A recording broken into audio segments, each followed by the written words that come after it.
Police say the number of kids exploited by a Santa Fe man stands at more than a dozen.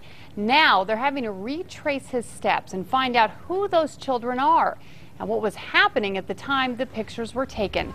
News 13's Crystal Gutierrez is here with the latest. And Kim, police say after combing through evidence taken from Jacob Pinto's home, the number of young boys he's accused of victimizing has jumped from 1 to 15, and they're not even halfway through the evidence.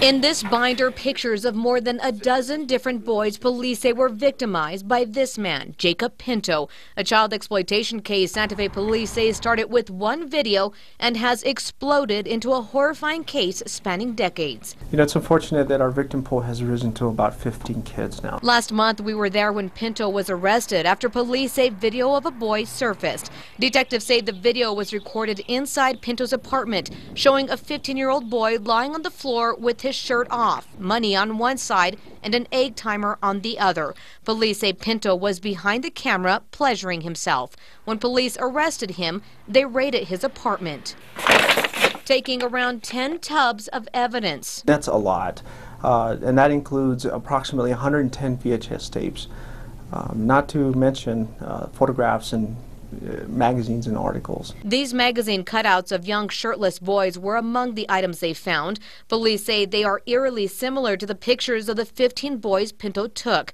Some photographed at the Bicentennial Public Swimming Pool, others at a local school, a gymnasium, and a nearby park. Police initially thought only their first victim had been inside Pinto's home, but not anymore. We do have information to lead us to believe that there's a handful of kids that were inside his residence.